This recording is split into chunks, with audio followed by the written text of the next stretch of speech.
La guerra de Irak. Capítulo cuarto. A las puertas de Bagdad, la tercera división de infantería se iba a enfrentar a los más fieros combates de la guerra contra los últimos y desesperados defensores de Saddam. No en el interior de la ciudad como se esperaba, sino en las entradas occidentales de la capital. La caída de Saddam. El plan para ganar la guerra en Irak se centraba en apoderarse del control de Bagdad tan pronto como fuera posible, antes de que Saddam Hussein pudiera desarrollar una defensa efectiva. Desde que empezó la guerra el 19 de marzo de 2003, los 17.000 soldados y 253 carros de combate de la tercera división de infantería, la fuerza principal, habían estado marchando a través del desierto desde el oeste hacia Bagdad. Se aproximaban a la ciudad por el suroeste, dejando atrás otras ciudades y pueblos. Mientras tanto, los marines habían estado combatiendo a través del Valle del Tigris para acercarse a la ciudad por el suroeste. En tan solo 16 días, la coalición había recorrido sorprendentemente unos 560 kilómetros y tenían prisa por dar el salto final contra Bagdad. Bagdad es una ciudad del tamaño de Boston, de unos 5 o 6 millones de personas. Hay que comprender que es un reto muy arriesgado que se le pida a una fuerza militar que combata en una ciudad así. Nuestro plan original consistía en aislar Bagdad, creando una especie de cordón, de forma que controláramos todas las rutas principales por las que pudieran entrar o salir personas a la ciudad. A continuación asaltaríamos ciertos objetivos dentro de Bagdad y los mantendríamos en nuestro poder, o bien atacaríamos y luego nos retiraríamos.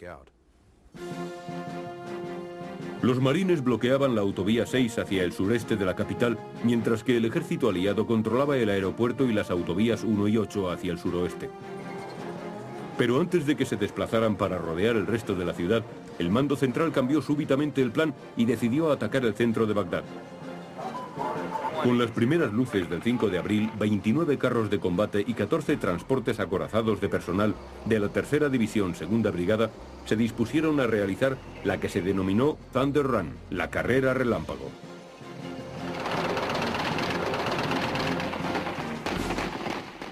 Francamente, no tenía intención de atacar Bagdad tan pronto como lo hicimos. Antes quería asegurarme de lo que el enemigo estaba haciendo y de cuáles eran sus defensas.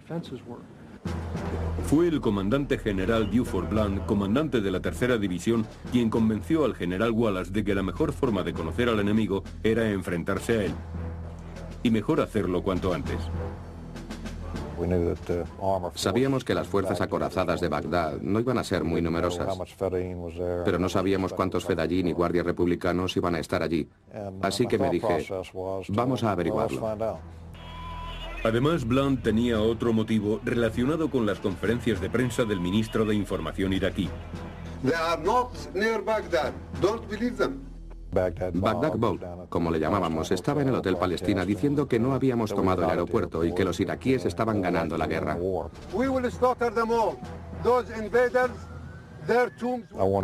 Quería que todos supieran que no era cierto, que era mentira, que el gobierno les estaba mintiendo. Como la ciudad no había sido totalmente rodeada, la orden fue una sorpresa completa para los hombres de la segunda brigada. El día 4, cuando me dijeron alrededor de las 4 de la tarde que tenía que ir a Bagdad, me quedé sorprendido durante un instante y dije, no me lo esperaba. Nos quedamos con la boca abierta. No podía creerlo. Le dije que debía estar bromeando, pero me contestó que no bromeaba. Nos reorganizamos rápidamente, concebimos un plan y así lo llevamos a cabo. Blunt y el comandante de la segunda brigada fijaron una ruta que les llevaría por la autovía 8 hasta las calles céntricas antes de dirigirse al oeste y luego volverían al aeropuerto. Le dije a Dave Perkins, creo que esta es la mejor ruta para el primer ataque de nuestras fuerzas acorazadas. Tendréis espacio de maniobra y se os podrán enviar refuerzos si los necesitáis. Entramos por la puerta de atrás. Creo que no sabían que otra brigada pesada les iba a llegar por el norte, por la autovía 8. No sabían que esa brigada cambiaría el rumbo hacia el oeste y entraría por detrás, mientras ellos vigilaban la primera brigada que estaba en el aeropuerto. Los generales vieron en directo, por medio de una cámara montada en un avión teledirigido Hunter, cómo se desarrollaba la acción. Enviamos nuestro único vehículo de observación para saber lo que estaba ocurriendo. En principio para obtener información directa de la división y de la brigada, pero también para conocer la reacción del enemigo. Por supuesto, el ataque salió adelante, aunque el combate fue más duro de lo que esperábamos. Hicimos contacto casi inmediatamente y a partir de ese momento el fuego enemigo y los combates fueron en aumento. Combatimos sin parar. Recibimos de todo, desde ataques suicidas hasta individuos que trataban de subir a nuestros vehículos para matarnos. Nos arrojaron todo lo imaginable. Uno de mis carros resultó alcanzado y destruido y tuvimos que dejarlo allí. La tripulación abandonó su vehículo y se apresuró para llegar hasta otro vehículo. Ellos se salvaron, pero los tripulantes de otro carro no pudieron lograrlo. El sargento Booker de la 164 acorazada avanzaba mientras iba erguido fuera de la torre. Le alcanzaron con una granada cohete que lanzaron desde unos matorrales. No pudo salvarse. Los sanitarios fueron al lugar de los hechos, pero no pudieron hacer nada. El artillero de ese carro subió a la torre, sustituyó a su jefe y siguió avanzando. Fue algo admirable. Sabía que su compañero había muerto, pero se puso al frente del carro y dijo, adelante. La primera brigada de infantería que ocupaba el aeropuerto tenía que atacar desde el oeste para ayudar a la segunda brigada cuando penetrara en la ciudad. Dave Perkins y yo nos dijimos esa mañana en el aeropuerto que nunca habíamos sido tan felices al vernos. Y fue totalmente cierto. Al final del recorrido se estimó que los iraquíes habían perdido unos 1.500 soldados. Se consideró que la misión había sido un gran éxito. Los soldados nos dieron una valiosa información de cómo estaban dispuestos los búnkers. Esencialmente iban a defender todos los puentes. También descubrimos que no tenían mucha capacidad de contraatacar con vehículos acorazados pesados. También nos dio la confianza de que podíamos derrotar a Saddam y de que podíamos seguir adelante y volver a atacar la ciudad. Pero la segunda brigada necesitaría un día para reagruparse antes de que pudiera atacar de nuevo Bagdad. Mientras tanto, el plan original para rodear la ciudad seguía su curso. El 7º de caballería fue enviado para apoderarse de la carretera principal al oeste de Bagdad. La llamaron la autovía de la muerte. Creo que algunas de las fuerzas de la resistencia pertenecían a la división Hammurabi. Caímos sobre ellos por sorpresa cuando trataban de dirigirse hacia el sur. Nosotros estábamos allí desde hacía un día o dos. Llegó la noche y empezamos a ver movimientos gracias a nuestros visores nocturnos. Los veíamos antes de que ellos nos vieran a nosotros. Los fuimos destruyendo uno por uno, según iban apareciendo. Un carro, otro carro, un Bradley, un carro. La tercera brigada empezó a combatir en la misma autovía cuando pasaba el 7º de caballería dirigiéndose hacia el norte. A lo largo de unos 40 o 60 kilómetros se combatía en todas las esquinas, en todas las casas, en cualquier cruce.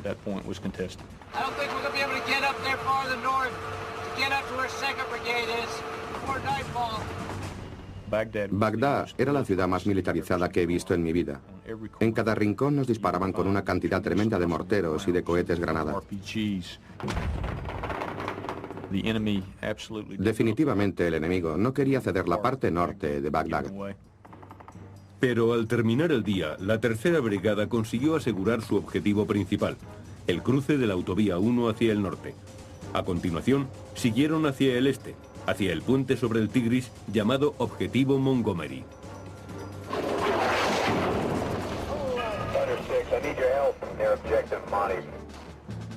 Los reconocimientos aéreos revelaron que habían visto carros de combate iraquíes por la zona. Aunque hasta ahora no ha sido conocido, el combate por el objetivo Montgomery fue uno de los más duros de la guerra.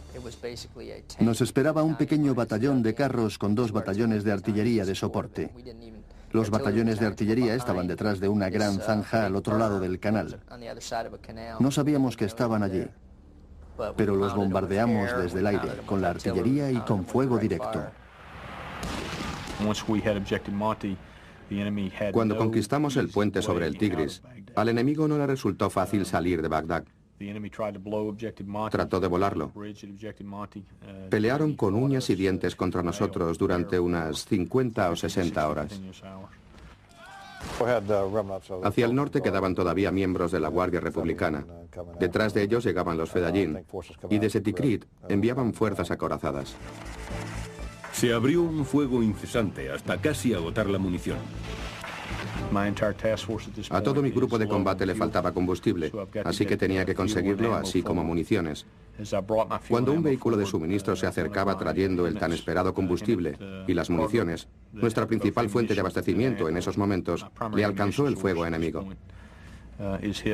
Perdimos la provisión inmediata de munición de 25 milímetros para los Bradley. Además murieron varios soldados. Pero después de 2 días de continuos combates, la tercera brigada tuvo éxito cortando el flujo de tropas iraquíes que provenían del norte. No tuvieron el reconocimiento ni la publicidad que merecían, pero allí hubo muchos héroes. El 6 de abril, el ejército había acordonado toda la mitad occidental de Bagdad. Sin embargo, los marines que eran responsables de la mitad oriental de la ciudad apenas habían empezado a asegurar su zona asignada.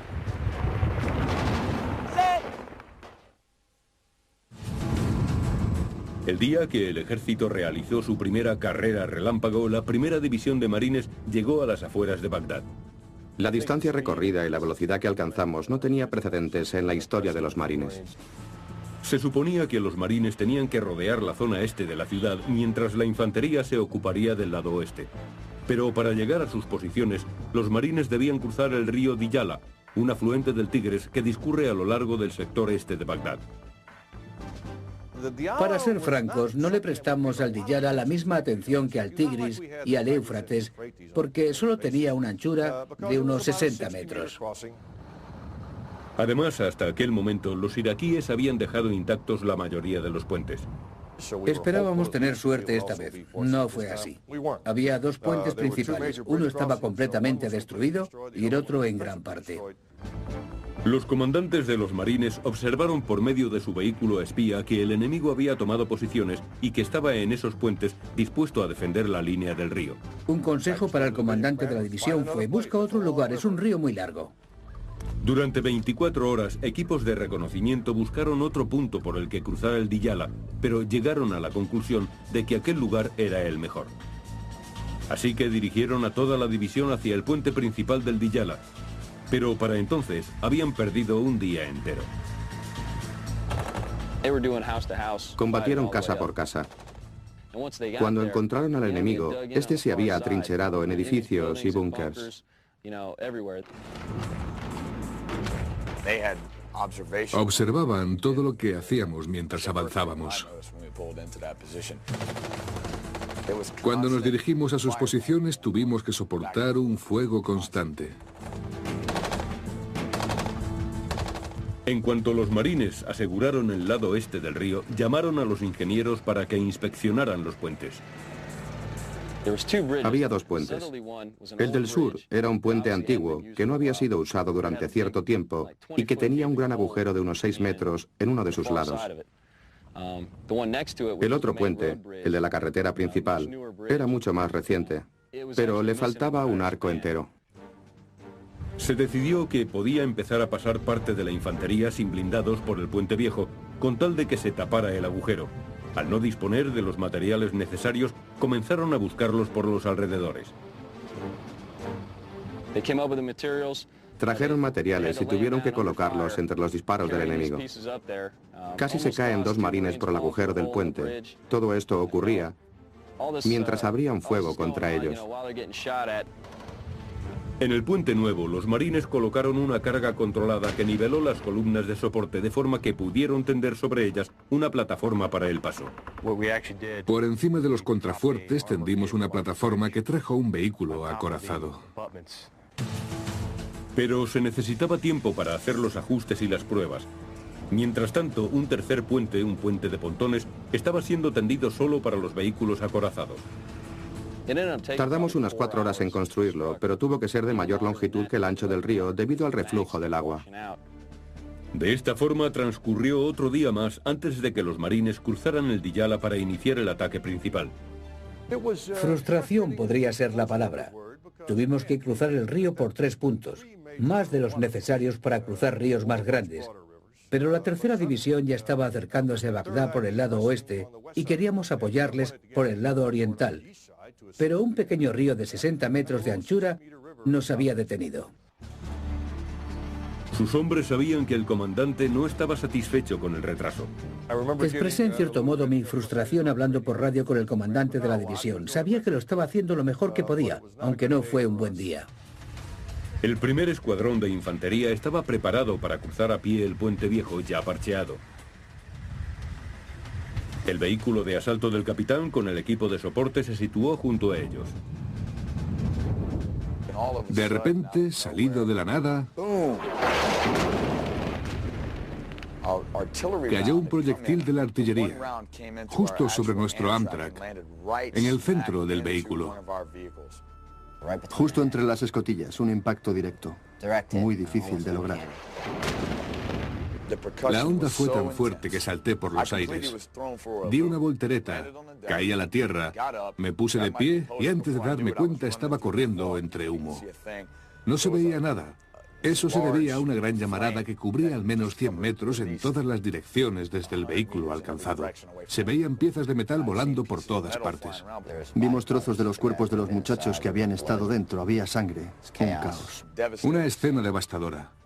Me detuve, respiré profundamente y me dije que tenía que relajarme, porque cuando diera la vuelta al vehículo, los cuerpos de otros marines estarían igual que los que estaba viendo en ese momento. Gracias a Dios, por extraño que pueda parecer, ese impacto que alcanzó el vehículo salvó la vida de las 20 personas que estaban a su alrededor, porque contuvo la onda expansiva. 2 hombres murieron dentro. Si ellos no hubieran muerto allí, al menos otros 20 lo hubieran hecho fuera del vehículo, incluyendo la mayor parte del mando de la compañía. Mientras se evacuaba a los heridos, los primeros marines cruzaban a pie el puente y atacaban al enemigo escondido en el palmeral.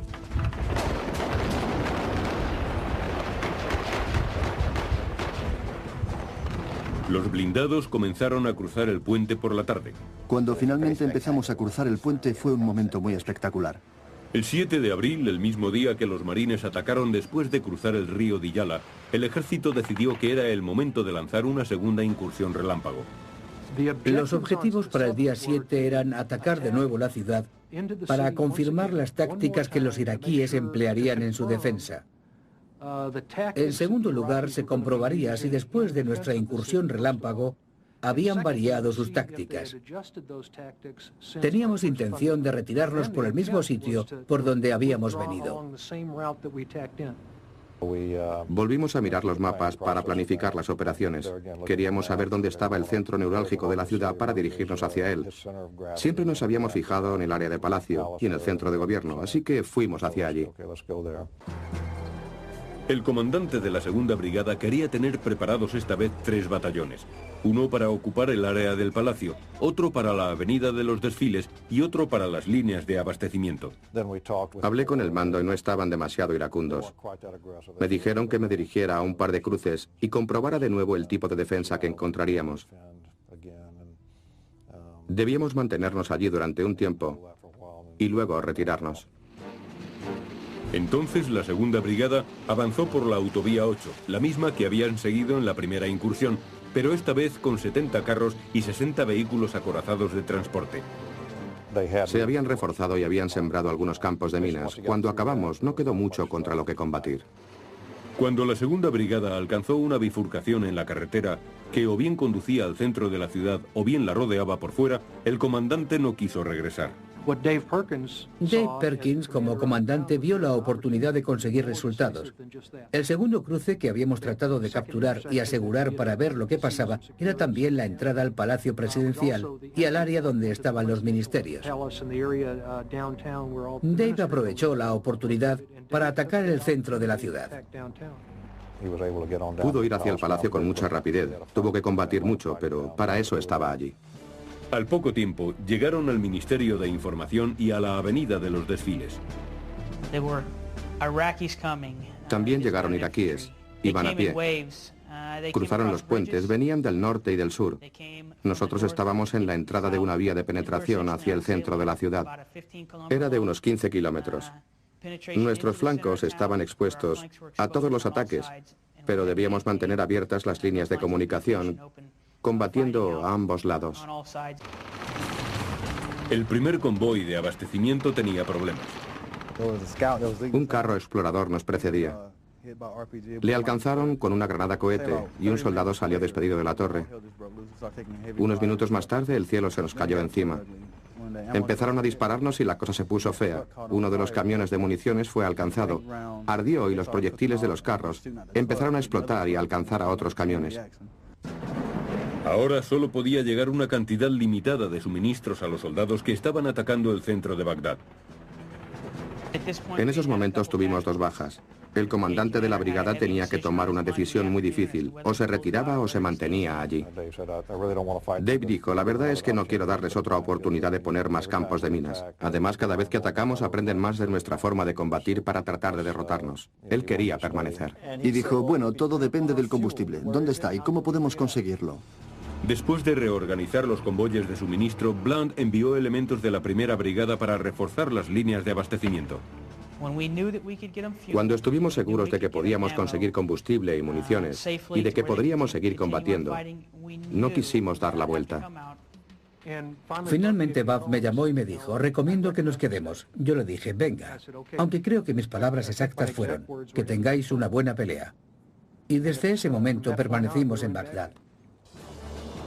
Como apoyo para el ataque, numerosos aviones volaban sobre la ciudad las 24 horas del día, en lo que fue conocido como soporte aéreo cercano estratificado. Lo llamamos estratificado porque estaban escalonados a varias alturas, esperando por si un controlador aéreo los necesitaba. El 7 de abril, el aire estaba plagado de aviones a la espera de que algún operativo de la CIA los llamara desde el aire. Recibimos un informe en el que decía que un grupo de jefes baasistas y de los servicios de inteligencia iraquí se habían reunido en uno o en 2 edificios del distrito urbano de Al-Mansur en Bagdad. Se confiaba en que alguno de aquellos dirigentes fuera Saddam Hussein. Por eso había que elegir inmediatamente el armamento adecuado. 4 bombas antibúnker y también el avión apropiado, el bombardero B-1. Nos dijeron, adelante, proceded inmediatamente contra ese área. Nos dieron las coordenadas. Nosotros las anotamos y las comprobamos 2 o 3 veces. Es la vez que más comprobaciones he hecho. La orden final fue: no falles. Es la primera vez que escuché a 2 generales decirme que no me equivocara. Entonces dije, bueno, ¿por qué no comprobamos una 4ª vez las coordenadas para estar seguros de que están bien? Y lo estaban.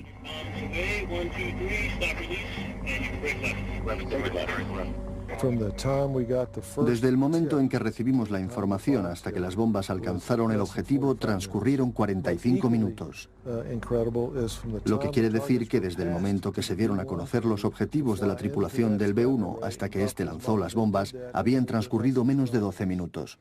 Destruyeron 4 casas y mataron a 14 civiles. No se sabe cuántos dirigentes iraquíes murieron, si es que murieron, o solo hirieron a algunos, pero tuvo su efecto. Estaba claro que era un punto de inflexión, un hecho muy importante en aquel momento. Creímos que los habíamos alcanzado y ellos creyeron lo mismo. Eso unido a que las fuerzas de tierra que habían tomado el aeropuerto habían entrado ahora en Bagdad, resultó un síntoma claro de que el régimen se estaba derrumbando. Pero se necesitarían 2 días más de combates para convencer a los ciudadanos de Bagdad de que el régimen estaba acabado.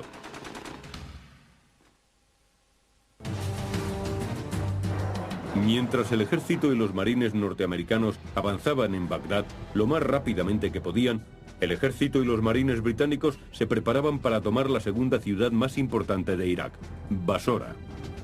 El general no estaba muy interesado en entrar demoliendo todo con la brigada acorazada, la más importante desplegada por los británicos hasta entonces. Temía que se produjeran muchas bajas en ambos bandos. La estrategia consistió en esperar el momento en que la resistencia fuera mínima. Situaron puestos de control en los puentes principales y en las autovías que conducían a la ciudad para impedir el flujo de combatientes y de armas. Pero los iraquíes encontraron algunas formas peculiares de conseguir sus objetivos. Reunieron a civiles, a mujeres y a niños, y casi los arrojaron contra nosotros en los puentes. Los milicianos iban detrás de ellos, sabiendo que no podíamos disparar a través o sobre las cabezas de los civiles. En el caos subsiguiente, los milicianos podían pasar a través de los puestos de control, al tiempo que provocaban la impresión de que eran los británicos los que causaban la muerte de los civiles. Los iraquíes aplicaron tácticas similares dentro de la ciudad. Utilizaban casas civiles para ocultar sus blindados. Los hospitales les servían de bases. Jugaban con nuestros puntos débiles, que eran mantener al mínimo las bajas de los civiles. Pero los británicos no cayeron en la provocación. En lugar de eso, los comandos realizaron pequeñas incursiones en la ciudad.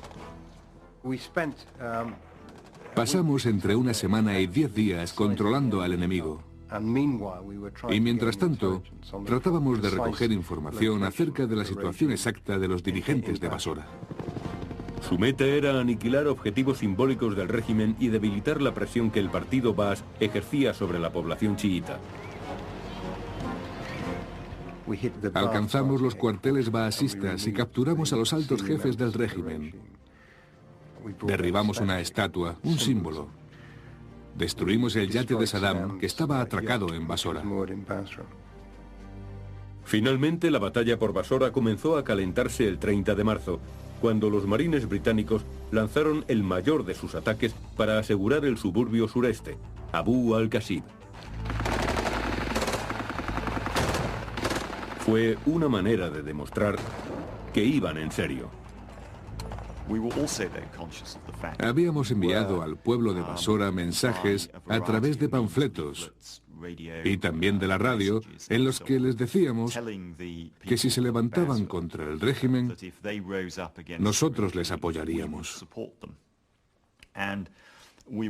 Y teníamos que cumplir nuestra promesa. Por eso se concibió la operación de Abu al-Qasib. Como los combatientes enemigos estaban diseminados por todo el vecindario, los británicos querían hacer que dieran la cara para arrinconarlos. La maniobra consistía en ir tomando partes de Abu al-Qasib de este a oeste, pero avanzando desde el sur, utilizando el canal de la izquierda como frontera. Pero los marines británicos no se enfrentaban ahora a unos iraquíes poco motivados, como los que habían encontrado en su camino hacia Basora. Cuando entramos en los suburbios de Basora, nos enfrentamos a un enemigo duro, con ganas de combatir. Al principio estimaron que serían unos 500 combatientes con varios escuadrones de carros T-55. Me sorprendió la cantidad de enemigos que salieron de Basora a hacernos frente. Camiones llenos, camiones literalmente repletos de hombres armados, pero con ropas civiles. Durante las siguientes 13 horas soportaron una emboscada tras otra. Pero al final del día habían tomado el suburbio y conseguido su objetivo. Hicieron 150 prisioneros y mataron a unos 200 iraquíes. Ahora parecía llegado el momento de tomar el centro de la ciudad. Después de tomar Abu al-Qasib solo nos quedaba una cosa por hacer, tomar Basora. Debían asegurarla para que no pudieran ser atacados por la retaguardia. El 5 de abril empezamos a recibir informes de que el régimen estaba derrumbándose. Entonces, el 6 de abril, les dije a los comandantes de los dragones escoceses y a los de la Guardia Negra, que planeaban hacer incursiones contra Bagdad a la mañana siguiente, que si se les presentaba la oportunidad, combatieran, que se quedaran allí y que aprovecharan el momento. Sus incursiones fueron muy agresivas. La 7ª Brigada, con cerca de 100 carros y transportes de personal, atacaron 2 carreteras principales desde el noroeste, mientras los marines británicos aseguraron algunos puentes y un palacio al este, para distraer así la atención del enemigo respecto del ataque principal. Hubo algunos combates duros, rayando en brutales. La gente subía a nuestros carros.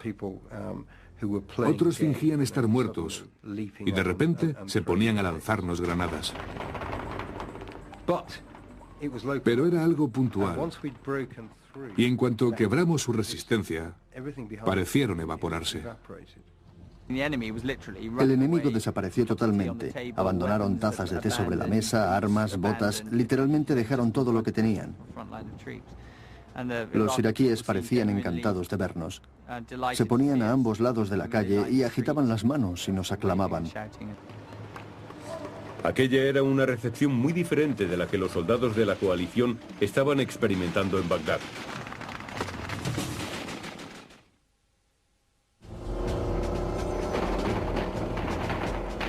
El 7 de abril, la ocupación de Bagdad había comenzado.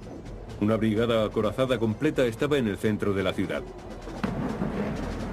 La decisión del ejército de permanecer en la capital cambió radicalmente la estrategia inicial de la coalición, que era tomar Bagdad por medio de incursiones desde la periferia. Al contrario de un cerco, se convirtió en una operación urbana con fuerzas no convencionales, inteligencia y soporte aéreo. Se dirigió justo al centro de Bagdad. Y así empezamos a dominar esa gran ciudad con millones de habitantes, desde el mismo centro hacia el exterior. En esta etapa, la operación recayó totalmente en la infantería, pues los marines estaban todavía cruzando el río Diyala para entrar en los suburbios desde el este de la ciudad. Había cierta frustración, por decirlo así. Yo estaba preocupado. Durante la primera noche que estuvimos en Bagdad, la 2ª Brigada sufrió unos violentos contraataques que provenían del Tigris. Podían lanzarlos sin problemas porque al este los marines no ejercían ninguna presión sobre su flanco. Era obvio que los iraquíes todavía mantenían el suficiente dominio y control para montar ataques relativamente coordinados contra la 2ª Brigada. Contraatacaron durante 2 días. Pasaban por los puentes y por el zoológico. Tenían muchas armas, muchas granadas cohete. Los Fedayeen, los miembros del partido Baas y la Guardia Republicana Especial se lanzaron al contraataque. Mientras tanto, la 3ª Brigada atacaba la ciudad a través de la autovía 1 Norte y la autovía Abu Ghraib hacia el oeste. En su avance, capturaron algunos enclaves importantes. Lo que consiguieron permitió a la 3ª División tomar la región al oeste del Tigris y empezar a presionar al enemigo desde el exterior. Cuando la 3ª Brigada se unió a las refriegas en el centro de la ciudad, los contraataques se estaban reduciendo a emboscadas. Había una diferencia enorme entre vecindarios. En algunos aparecía la gente y a veces nos asustaban, francamente. Nos saludaban agitando banderas blancas y nos aclamaban. Y en otro vecindario, cuando dabas la vuelta a la esquina, empezabas a recibir por todas partes fuego de las granadas cohete y de los rifles. Nos encontrábamos con grupos de resistencia, normalmente pequeños, de unas 6, 7, 8, 10 personas, nada importante. De vez en cuando aparecía un T-72 y le volábamos la torre. Gradualmente el enemigo comenzó a desaparecer. Sus ataques se volvieron cada vez más débiles o más reducidos en número. El 8 de abril, cuando la 3ª División se desplegó por Bagdad Oeste, los marines cortaron por fin las carreteras de acceso al noroeste de la ciudad. También capturaron y utilizaron como base logística el aeropuerto de Rasid.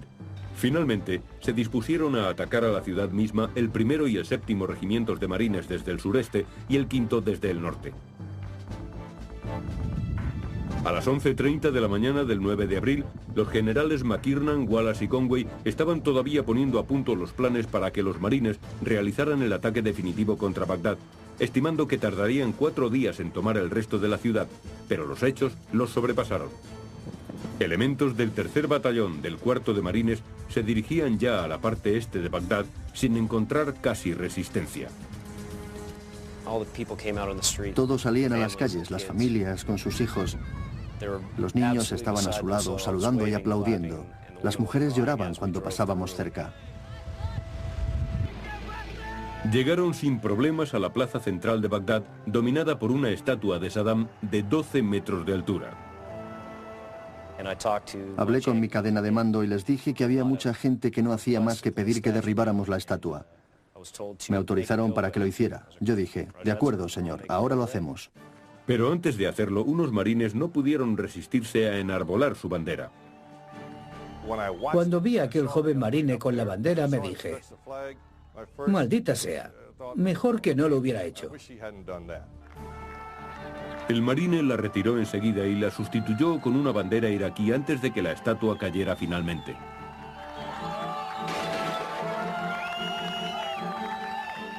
No había caído al suelo ni hacía medio segundo cuando los iraquíes la rodearon y literalmente la despedazaron con manos, palos y piedras. A las 6:30, mientras sucedía esto, los generales al mando mantenían otra teleconferencia. Para entonces, ya se sabía que los milicianos habían desaparecido. El ministro de Información iraquí se había esfumado. Saddam Hussein y sus compinches habían desaparecido también. Todos estábamos sorprendidos de que no presentaran en Bagdad la misma resistencia que presentaron en Nasiriyah y en otras ciudades. Por supuesto hubo resistencia, alguna con entrega total, pero no muy fuerte, no estaba organizada y no tenían muchas armas. En ese aspecto nuestros movimientos tuvieron mucho más éxito, fueron mucho más rápidos de lo que esperábamos. Fue un punto de inflexión simbólico de la guerra, pero no el fin de ella, como pronto descubriría el 5º de Marines. Se había visto a principios del día a Saddam Hussein y algunos de sus oficiales, al menos eso parecía, así que cuando nos avisaron, atacamos inmediatamente. Se le había visto en una casa junto a una mezquita. Según recuerdo, había unos 70 u 80 combatientes en la mezquita. Muchos estaban fuera de ella disparando contra nuestros vehículos. Casi todos los que pasaban por allí fueron alcanzados por granadas cohete o por ametralladoras pesadas. Presentaron una resistencia muy fuerte. Los enemigos, unos 200, resultaron ser aliados extranjeros del régimen iraquí que utilizaban el arsenal que había en la mezquita. Nunca tuvimos intención de entrar en las mezquitas, pero si nos combatían dentro de ellas, debíamos entrar y limpiarlas. En aquel día de combates murió un marine y 51 resultaron heridos, pero no encontraron a Saddam. Esa fue la última resistencia significativa con que nos encontramos. En mi opinión, conseguimos quebrantar la resistencia enemiga en aquella parte de Bagdad. Con Bagdad bajo el control de la coalición, el esfuerzo bélico podía ser dirigido hacia las ciudades del norte, Kirkuk, Mosul y Tikrit, la ciudad natal de Saddam.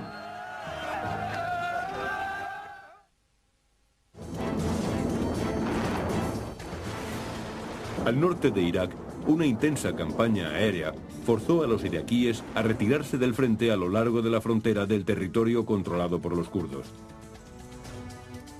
Ahora sus fuerzas se concentraban en proteger Mosul, la tercera ciudad iraquí, y Kirkuk, el nudo norte de su industria petrolífera. Las cosas evolucionaron muy rápidamente cuando las fuerzas norteamericanas se acercaron a Bagdad y se hizo evidente que iba a caer la capital. Los combatientes iraquíes que defendían esas dos ciudades empezaron a darse cuenta de que el fin les llegaba también a ellos. El plan consistía en que las fuerzas norteamericanas tomaran Kirkuk en la tercera semana de abril, cuando dispusieran de más blindados. Pero después de la caída de Bagdad, la de Kirkuk parecía inevitable.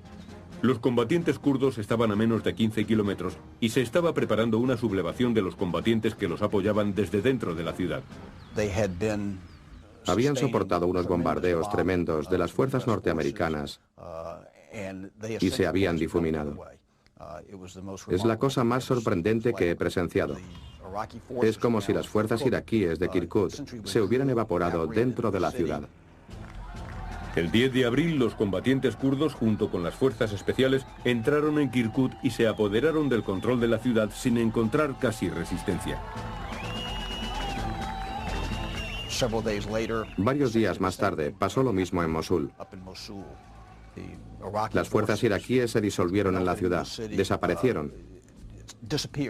Fue casi un milagro cómo desaparecieron esas divisiones.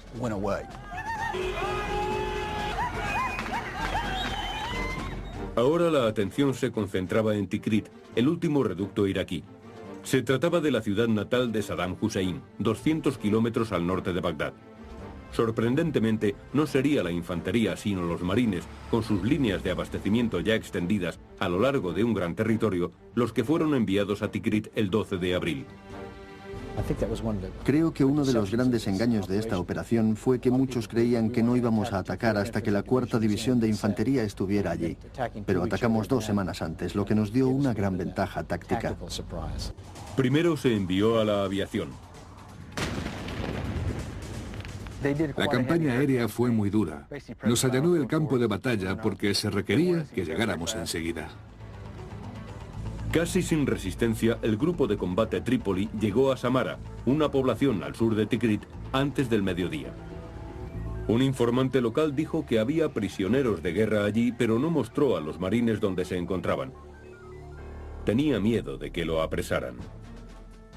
Un sargento muy perspicaz que trabajaba en el equipo de recursos humanos resolvió la situación muy bien. Cogió a este individuo, le dio un equipo de GPS y le dijo: pon esto enfrente de la puerta. Se trataba del sargento Christopher Cerilo. Le dimos un equipo portátil de posicionamiento global por satélite. Era muy pequeño. Fue al sitio, lo puso donde estaban y regresó. Fuimos a la casa y desde el otro lado de la puerta alguien empezó a gritar diciendo: soy americano, mis amigos están dentro. Los 5 estábamos sentados en aquella habitación con los guardias. Entonces oímos muchos gritos y de pronto escuchamos que alguien estaba golpeando la puerta. Ronald Young y David Williams eran los 2 pilotos que fueron capturados después de que su helicóptero Apache fuera derribado 22 días antes. Un instante después tenía un marine delante de mí con un fusil apuntándome a la cara. Fue sorprendente. No pude controlar mis emociones y empecé a llorar. Fue maravilloso oír su voz cuando entró y ver la manera tan profesional con la que había sido entrenado. Fue algo rápido, enérgico y no sé qué decir, incluso hoy en día. Sacamos rápidamente a todos los prisioneros de forma casi instantánea. Nos metimos allí y al instante los teníamos fuera. Fue una experiencia fenomenal. Junto a los 2 pilotos del Apache estaban 5 soldados de la unidad de mantenimiento que había sido emboscada en Asirilla. Habían sido trasladados de prisión en prisión conforme los americanos avanzaban hacia el norte. Los alimentaron y curaron sus heridas correctamente, pero pasaban miedo sin saber qué les iban a hacer los iraquíes. Fueron 22 días, los más duros de mi vida.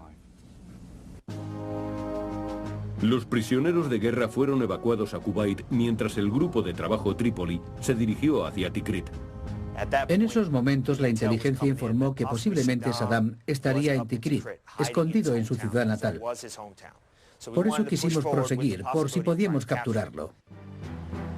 Todo el mundo esperaba que los leales a Saddam presentaran allí su última resistencia. Esperábamos encontrarnos una fuerza acorazada significativa contra la que combatir en Tikrit. Creíamos que algunos podían haber escapado hacia el norte y que estarían en el lugar donde nació Saddam para ofrecer una resistencia simbólica. Nada de eso ocurrió. El 14 de abril, el grupo de combate Trípoli capturó el último bastión del régimen de Saddam. Fue algo más simbólico que la caída de la estatua. Tikrit era, creo, al menos para la mentalidad iraquí, el centro de poder del régimen de Saddam. I would anticipate that the major combat engagements are over because the major Iraqi units on the ground cease to show coherence. Se dio el anuncio formal del final de la guerra 2 semanas más tarde. ¿Cuándo fue el cese de los combates? Lamento decir que no lo sé. Sospecho que el muchacho que patrulla por las calles de Bagdad hoy en día opina que la guerra no ha terminado todavía.